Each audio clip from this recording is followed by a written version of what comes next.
Welcome to Acorn to Oak with Pennie Quaile-Pearce and co-host Matthew Donachie. Within each acorn, there is the DNA that strives to be a mighty oak tree.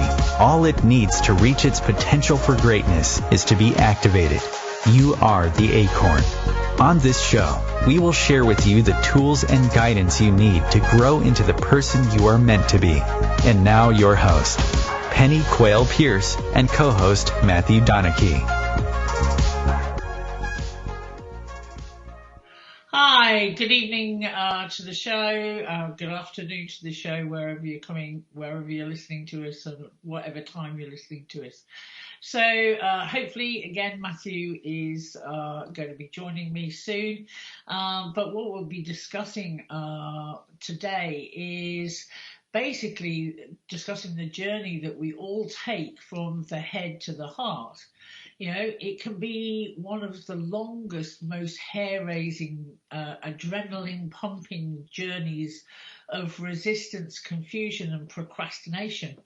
Sprinkled in there is, some denial, some out-and-out plain stubbornness. And it is the degree which we think and pride ourselves in our ability to think, the more we divorce ourselves from our hearts. And yet, others have a journey which is of beauty, acceptance, of joy, as there is a heartfelt surrendering to the need to be in control or have control.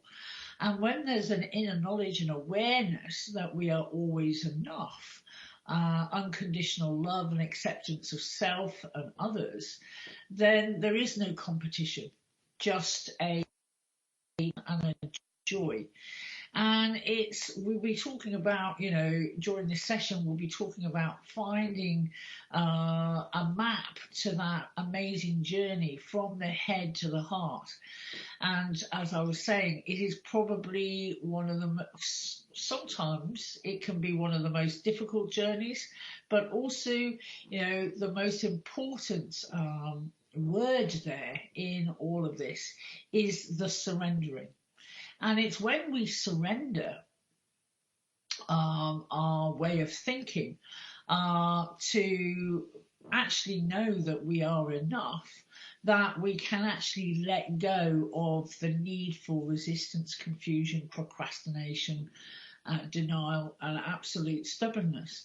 I know when I was taking this journey from the head to my heart, it is that letting go of the need to be in control, or thinking that we can control our lives, that we can control the universe, that we can control every outcome. And that's when we start the resistance to living life the way that we would like to live it. And actually wanting the control more and more. And this is when we get this head-heart split, because the head thinks and the heart feels. So the head thinks it knows best. It thinks this is the way it should be. We should have certain moral standards, certain courage, certain ways of doing things.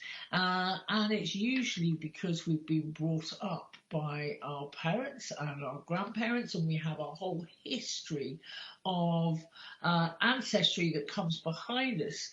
And it's always been in my experience, it's the Quaile way, which of course was my maiden name. The Quaile way of doing this is this. And, you don't make a mess on your own doorstep. You don't talk about, you don't wash your dirty linen in public. You keep it very controlled. I'm British, you can tell by the accent. So, the British don't do feelings very much, so it's stiff upper lip and duty comes first, and this is the way that you do things.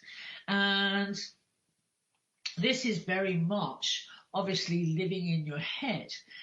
for me also, with my own personal story, it's, part of my life was living up to the Joneses, making sure that, we looked a certain way, we were absolutely,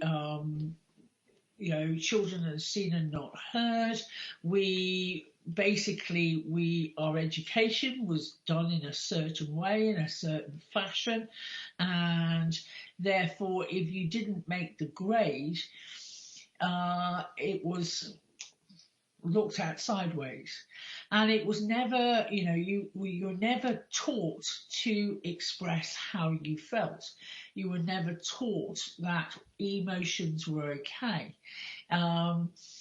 You basically lived your life the way that you were encouraged to live your life, the way that your parents lived their lives, and therefore you were then seen as a success if you got good grades. I'm sure it's the same nowadays in a lot of families. If you got good grades, you were good at sports, you were seen a certain way, you weren't seen as being disruptive, yakka. Those were the things that I was brought up with.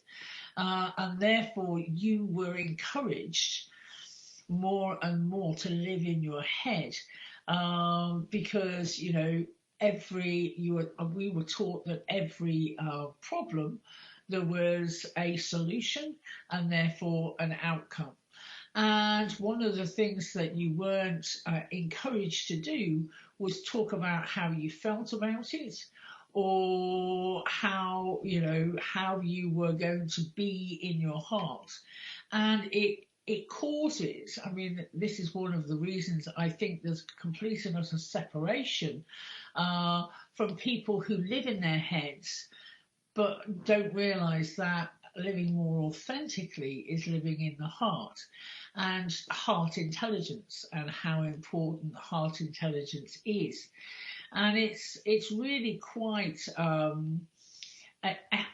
epidemic levels, the way that the head rules and the heart is ignored or divorced.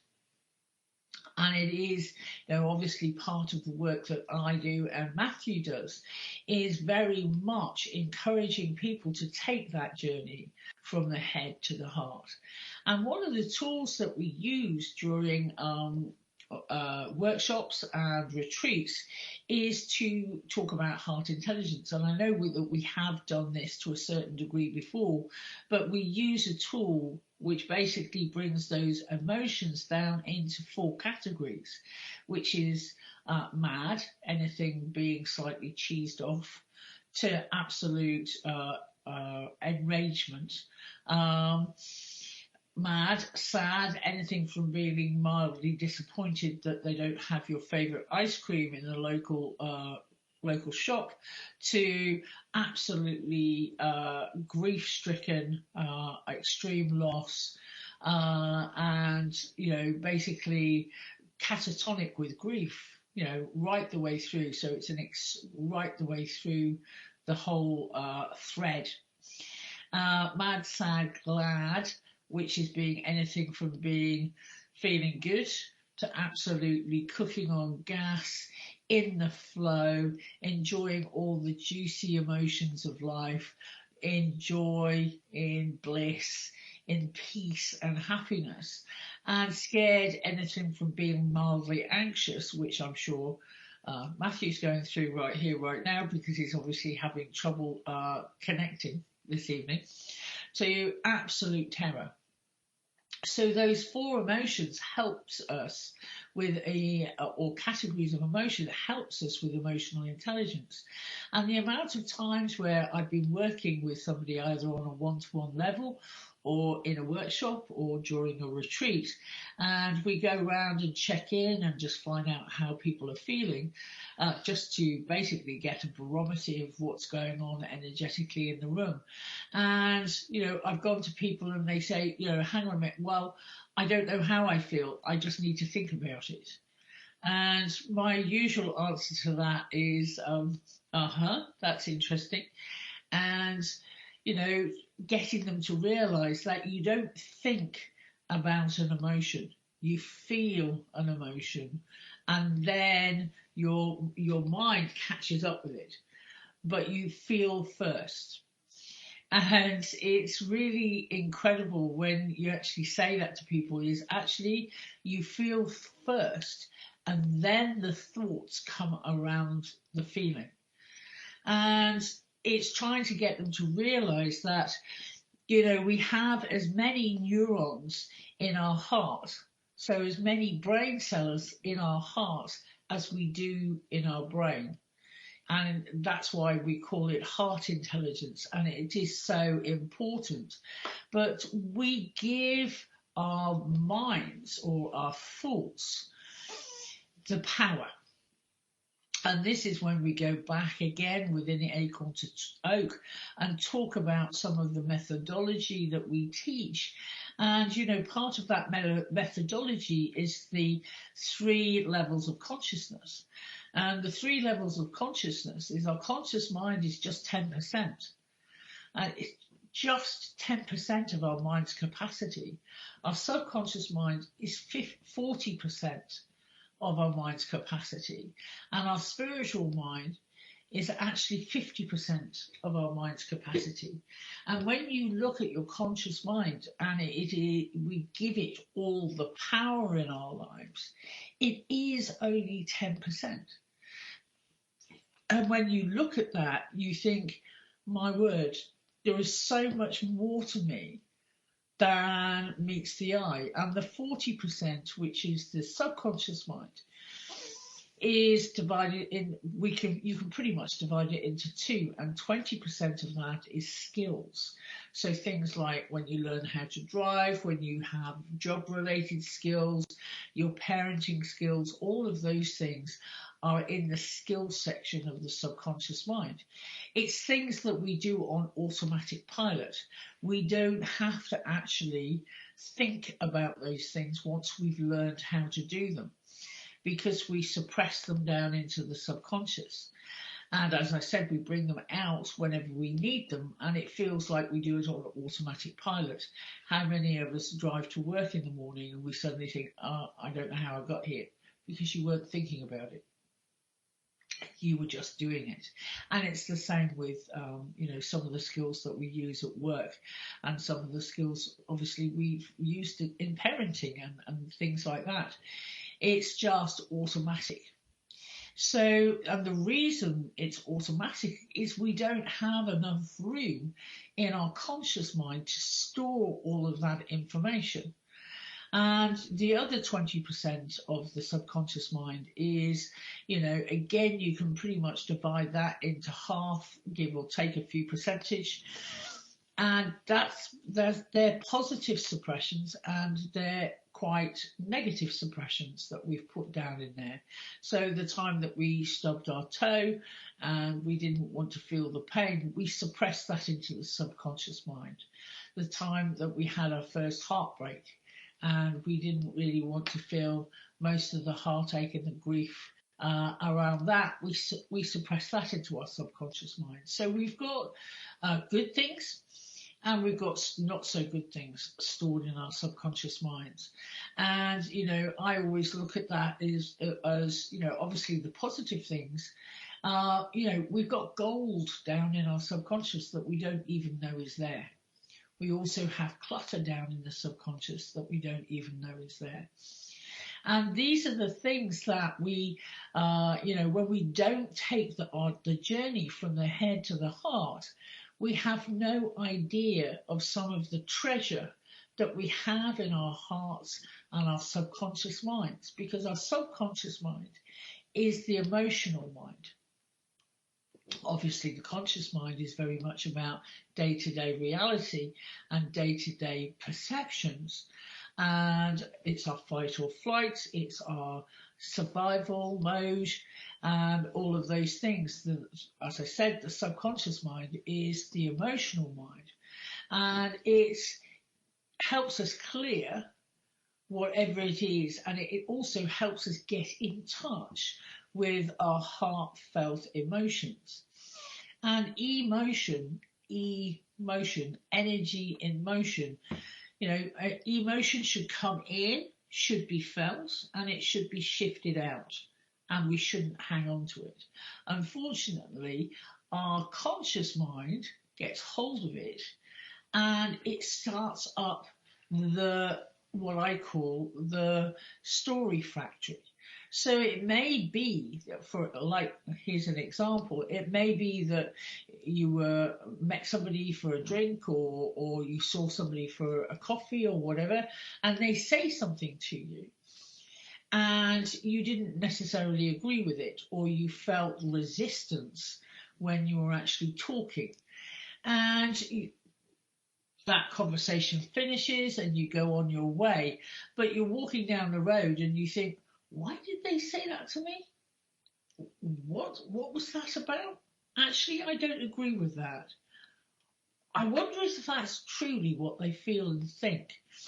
And then you put it to, you keep on walking down the road and you see something catches your eye in another shop, so you immediately distract into something that interests you, and you keep walking, and you may well be going off home, and you arrive home, and the first thing that hits you when you get home is, why did they say that to me? What on earth was going on there? In fact, that didn't feel very nice. It felt yucky.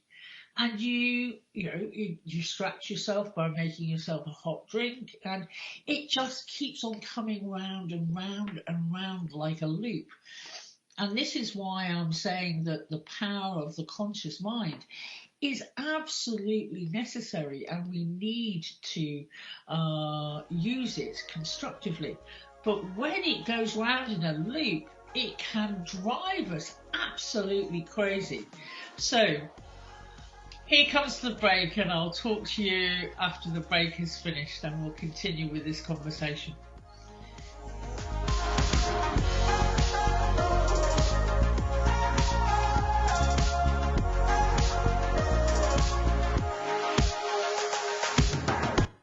Your conscious connection to a more mindful world.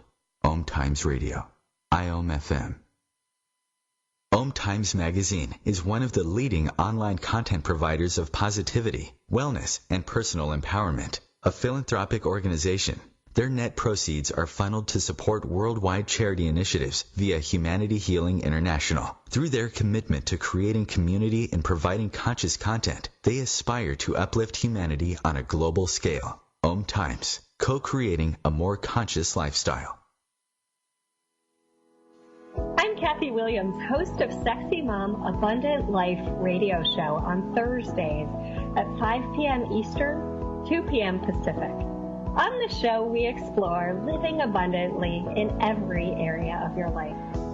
Ways to let go of limiting patterns and beliefs, and to step into the flow of creativity and possibility, knowing you are supported by the universe. We are talking about your life. Ever wonder, is this as good as it gets? No, it could be so much better. At Acorn to Oak, we know you are seeking more happiness, joy, unconditional love, financial freedom, passion, and purpose. Find your unique mojo and live an extraordinary life. Want to know more? Contact us at our website, acorntooak.org.uk. 1 in 3 adults has prediabetes. 1 in 3. That means it could be you, your football buddy, your football buddy, or you, your best man, your worst man, you, your dog walker, your cat jogger. While 1 in 3 adults has prediabetes, with early diagnosis, prediabetes can be reversed. Take the risk test at doihaveprediabetes.org. Brought to you by the Ad Council and its prediabetes awareness partners.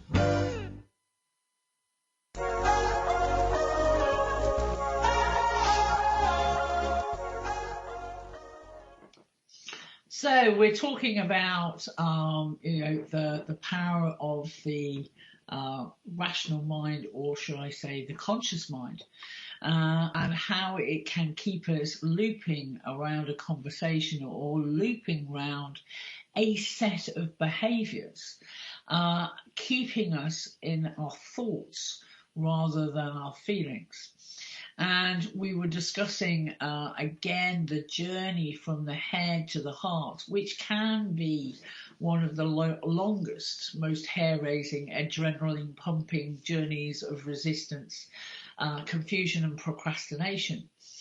And it's amazing when we first realise that our head has a need to be in control 100% of the time.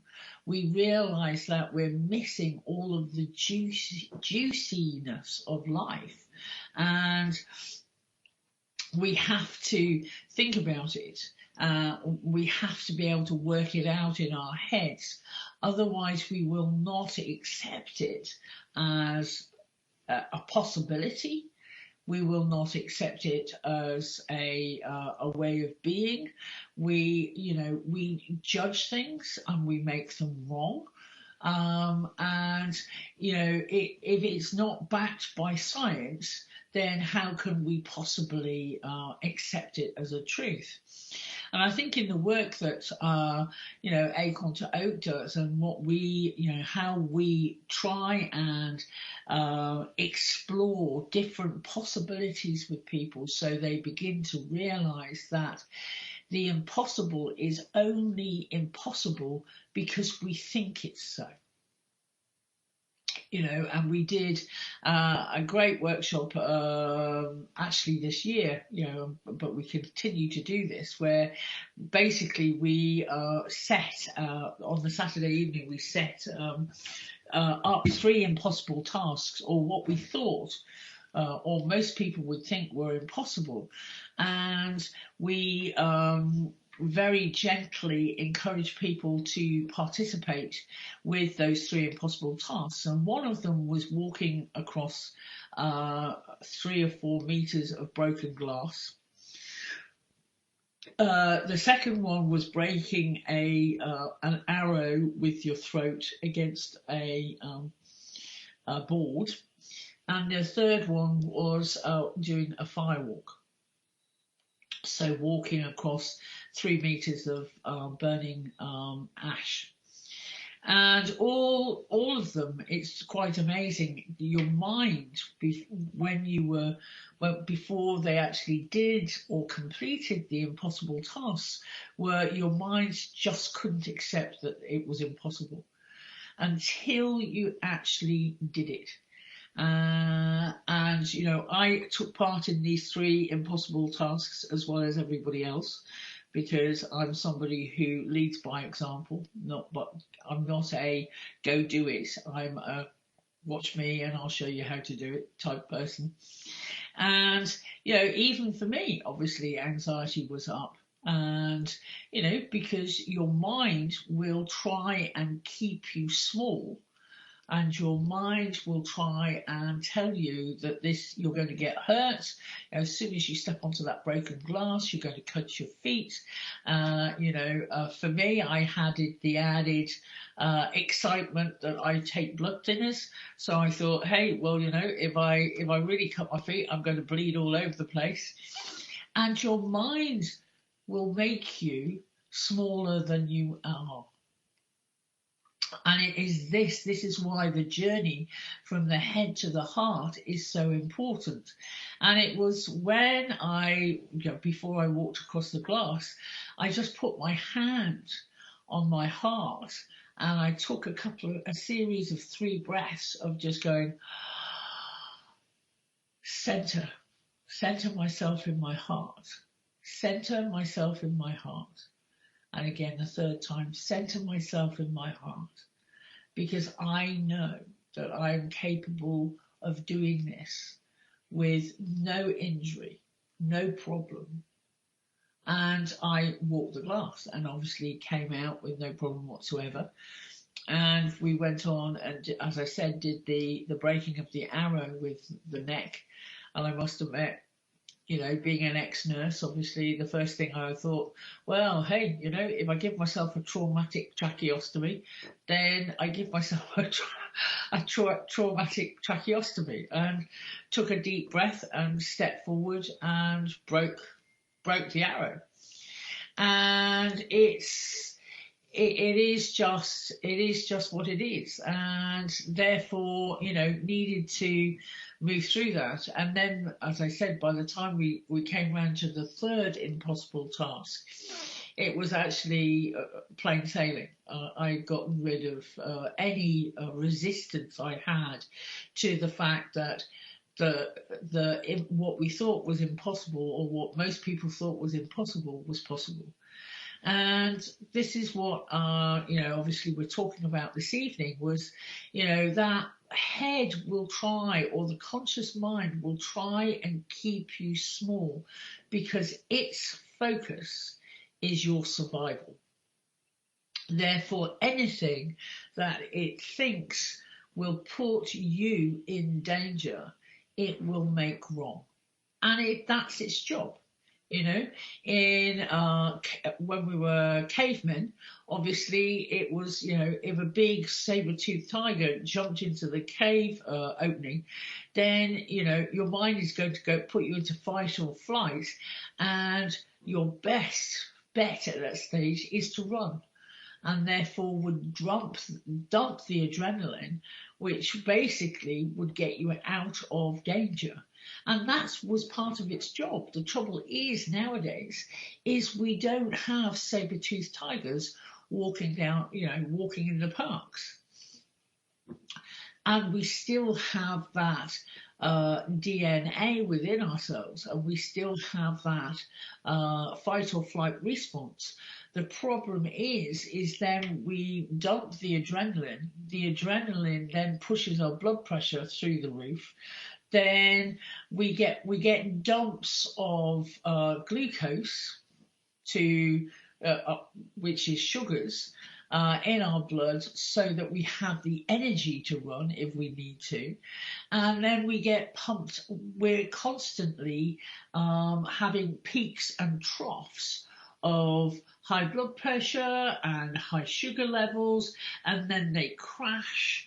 And then we go for things that will help us keep that little bit of a buzz going, instead of actually realizing that we need then just to look after ourselves, and we need to look at how we are feeling instead of getting high on different peaks and troughs. So it's really important for us to understand that when we take a journey from the head to the heart, there is resistance, and there's confusion on how it feels, that it is safe to take this journey, that we are always safe, and we need to do some inner work in order to realize that, instead of being on the peaks and troughs of adrenaline boosting behavior. And the procrastination, of course, is just going, the what ifs. What if I make this journey from my head to my heart, and then I will drop the intelligence that I have? Will I be able to work and have the clarity? Whereas, in fact, when we do make that journey from the head to the heart, what we realize is we gain more clarity and more intuitive behavior and creativity, especially when dealing with problems. We're able to see outside the box and not just go down a proven method of dealing with that. And what you realize is that journey from the head to the heart is essential if you want to be an entrepreneur in this world, if you want to be a spiritual entrepreneur in this world. But also, if you want to be impactful and actually be the change that you would like to see in the world, you wouldn't get in touch with the passion and the stability and the absolute broadening of your awareness, which will be able to allow you to love unconditionally and accept self unconditionally, let alone others. We have, the different perceptions that we have in our conscious minds that automatically, when we take on board stuff from outside ourselves, we automatically start to judge. We judge distance, we judge what the weather's going to be like, what I should be wearing, what I should be eating, how I should be doing things. And it is an automatic part of our conscious minds to do that, to enable us to survive and to enable us to be part of society and life as it is right here, right now on this planet. But it's also really important to realize that the head will think and it has its role. But if it's only 10% of our mind's capacity, how much importance should we be giving it in our lives? And I would highly suggest that the percentages are probably right, and we should really give it 10% of our attention. And the other 90% of our attention should be with our emotional bodies, and with our spiritual bodies. But, that's my take on things, and it may not be your take on things, and that's perfectly okay. It is just making us realize that we are much, much bigger beings and more incredible beings than we have. And, I had great respect for, when the West was won and the frontier in America, when things were moving and population was moving west. And very much for me, that the one frontier that's left right here, right now, is the journey from the head to the heart. This is the frontier. This is where the exciting stuff is.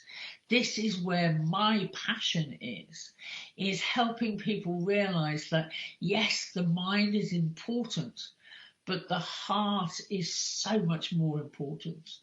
And, also the spiritual side of life, that's 50% of our consciousness. And we've just forgotten it. And, we'll be doing a show, in fact, after this one, actually, because this is a pre-recorded show for October. But we've got some exciting stuff going on in the next few weeks, and I hope you've caught up with those recordings, because some of it is really important for us to begin to realize.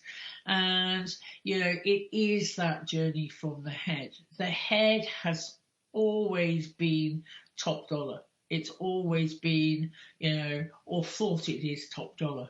And and unfortunately the way society is and the way that science has evolved, and technology has evolved, it has very much been, this is where our focus is. Whereas in fact, what I'm saying and what I'm discussing this evening is that we've missed the point here. It is important, but, heart intelligence and living in the heart is so much more important, because in our hearts, very much, it's who we authentically are. And as soon as we realize who we authentically are, then we can make some decisions in collaboration with our mind, with our conscious mind.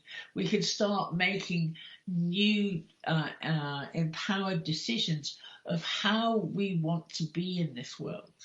And, I call it the bottom line. What's your bottom line?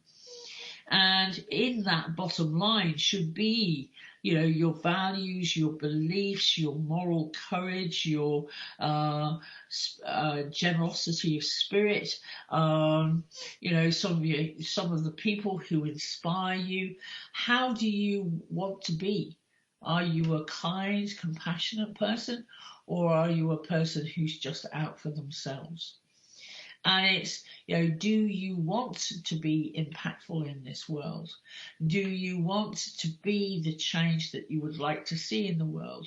Or are you just being materialistic and out for your own gain? And it is, very much part of the process of moving from the head to the heart is actually discovering who you want to be and how you want to be in the world right here, right now. And it's because there is so much confusion and so much separation from, being who you authentically are and what society expects of you. And, should you be going to an Ivy League school or a fantastic university in the UK, or, I'm just doing it to try and climb the tree? Or is it something, or are you going to be an entrepreneur who is socially aware and wants to make a change? Not just doing academia for academia's sake. Don't get me wrong, there's nothing wrong with academia as long as you're going to use it creatively later on in life.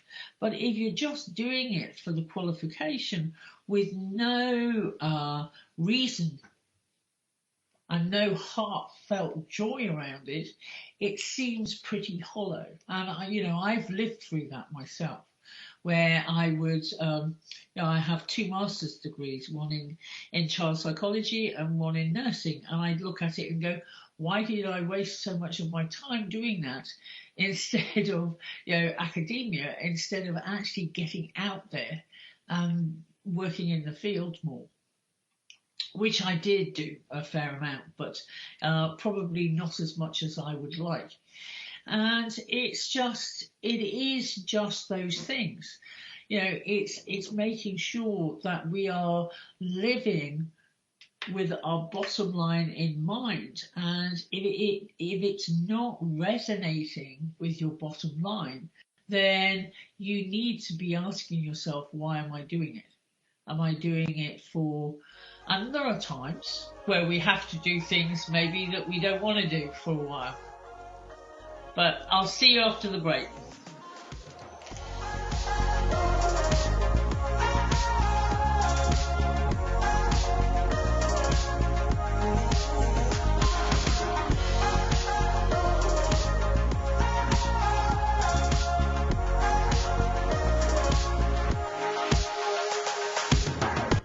A conscious lifestyle for a mindful life. OMTimes Radio. IOM-FM. Being a radio host on IOM-FM allows you to build your show on a rich platform with the power of the internet to fulfill your outreach goals and connect with a very specialized and global online audience, unlimited by time and distance. OMTimes Radio will provide you with web relevance, a recognizable conscious brand, and with the standard of excellence that has accompanied every single OMTimes endeavor. Host your show with OMTimes Radio Network.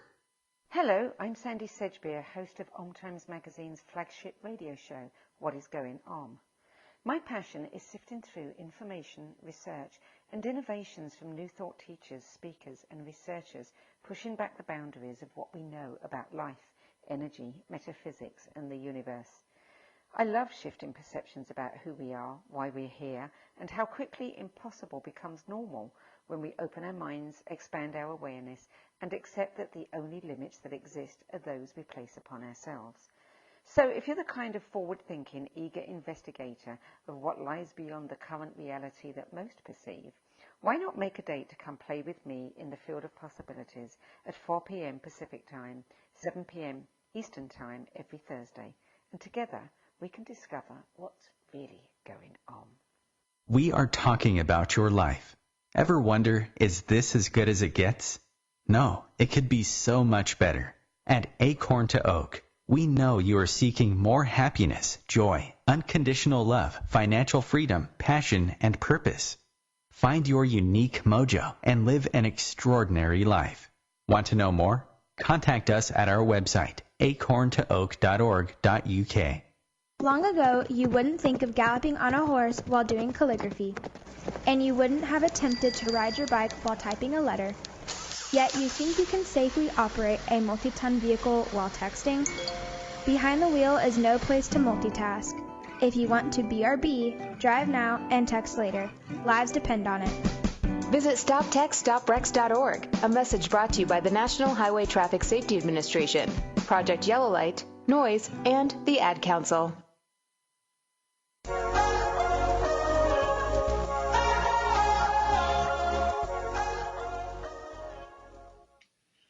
I think another point I wanted to cover and raise is that, it's amazing how competitive we are right here, right now in our society. And, it's a dog eat dog world, all of those sayings about, you've got to be more. You've got to be in competition with others. If you don't get the best job, then somebody else is going to take it. And realizing that, the tide is changing definitely now more. And, the things that work well is when we collaborate with other people and when we're working in teams of people. And we realize that, some of our skills are complemented by somebody else. And some of the skills that we don't have can be supplied by somebody else. And we don't, we're not always experts in every single field. We have our strengths. We have, there's lots of things that I enjoy doing that other people don't necessarily enjoy.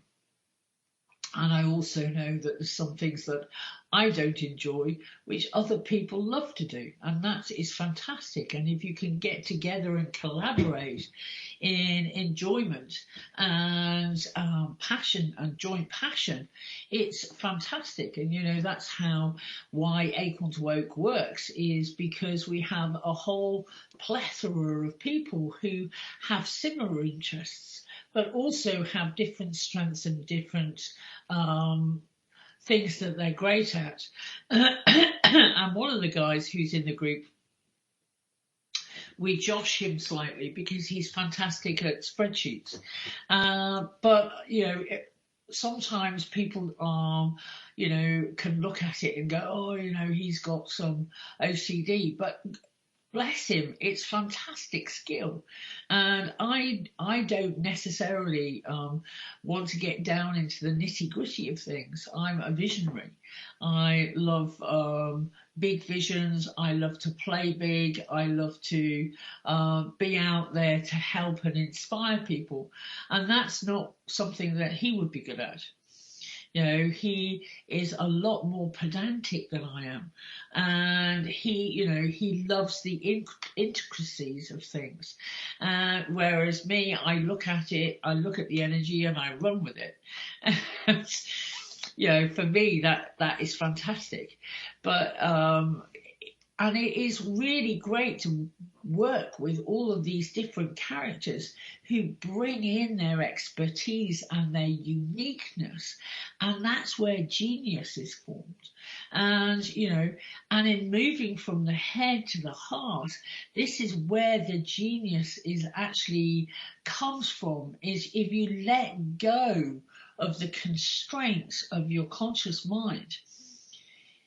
That's when genius arrives. That's when amazing miracles happen every day, and not just once a day, but every moment of every day.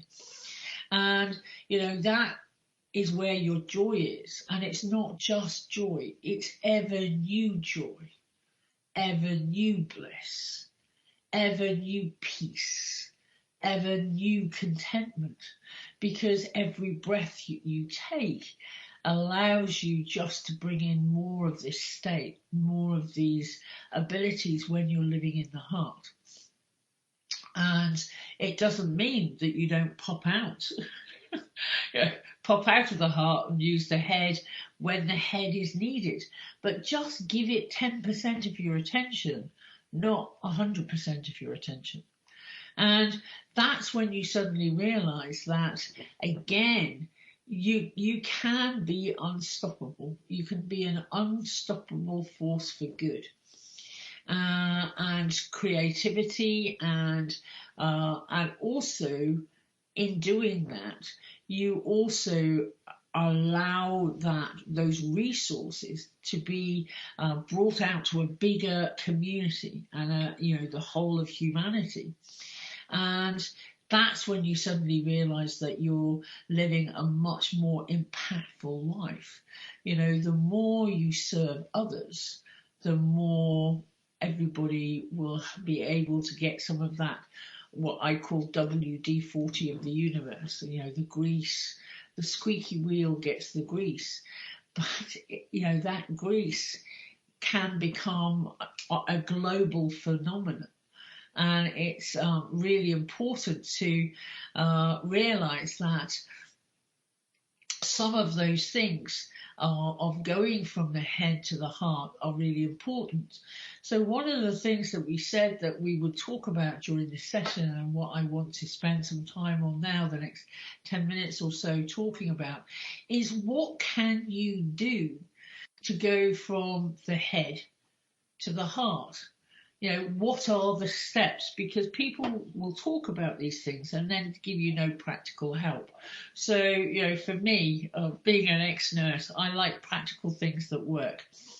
So from the head, when you start becoming aware that your head is ruling the roost, and actually you use all of your mental powers to run your day-to-day life, it's really important to start bringing in some things that help you get in touch with your heart. So very much beginning to care for self, taking care of yourself and taking care of your bodily needs, i.e., eating healthy food, making sure that you're drinking enough water, practical things, which are really important.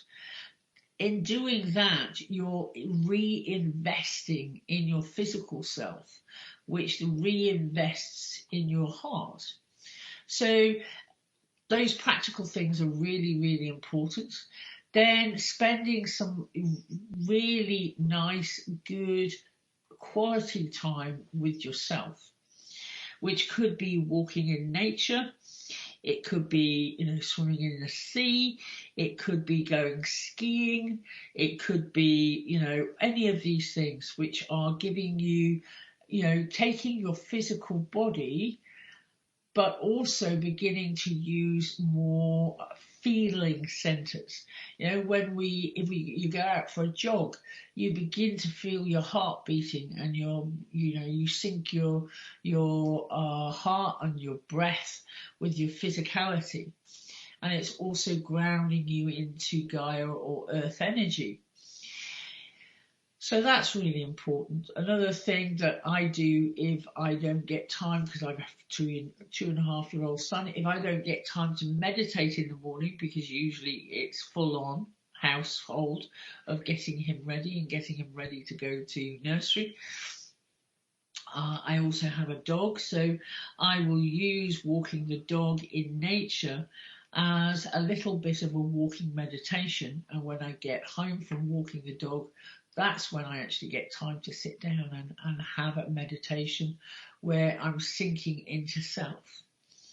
I'm sinking into self, and I'm reconnecting with the divine or the spiritual, which then brings, heartfelt joy.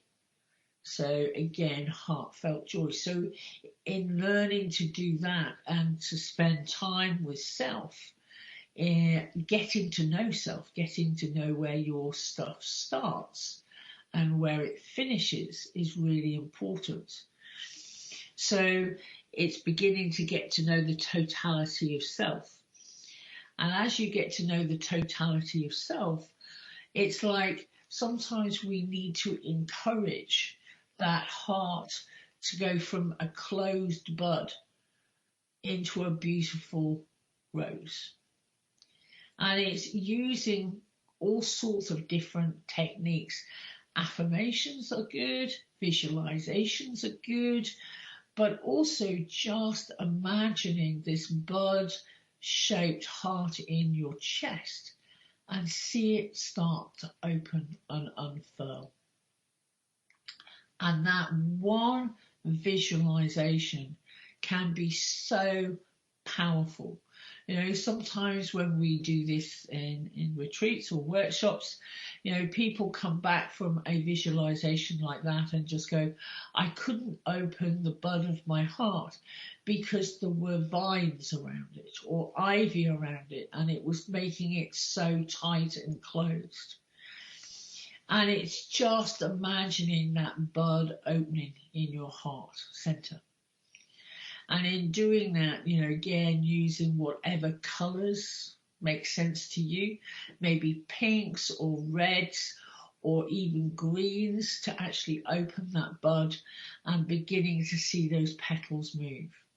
And as you do that visualization, it's remembering to take remembering to breathe, always take a good breath. In and out, and just allow that and sink into that center. And if nothing else, if you've never done it before, just put your hands on your heart, on your upper chest, and just feel that heart beating, and just know that, you know, boom, boom, boom, boom, that's the center of myself. This is the pump that keeps me alive. This is not my head. My head cannot keep me alive. The one place, you know, when my heart stops, then there is death of the physical body. You know, it's really important to realize that it's the most magnificent pump and needs care and attention. And when you realize that, and you realize, as I was saying earlier on, that there's as many neurons in the heart as there are in the brain, and you suddenly realize actually what is important. The other thing that's interesting fact, and we need to remember, is there's just as many neurons in the gut as there are in the brain also. It's a long, hollow tube full of electrical activity, and we forget that, you know, that the other place that we look at for intelligence is gut intelligence. You know, we talk about our gut, you know, gut feeling, and it's true, the gut does feel. It's really important, but that's not what this show is about. We're talking about from the head to the heart. So again, it is really, really important to begin to understand that on that journey, there will be many different challenges. There'll be different things when we start to get our heart to feel it. You know, it can feel like it has been frozen. And again, I've worked with many people where, I've said to them, you know, you need to defrost your heart, because it has been hurt in the past.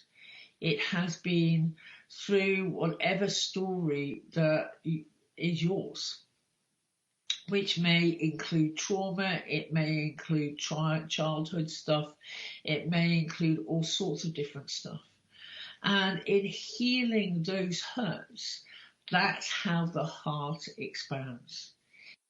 Healing your heart, that's how you become alive. In healing your heart, it's what really gets you to realize that your mind is important, but it's not everything.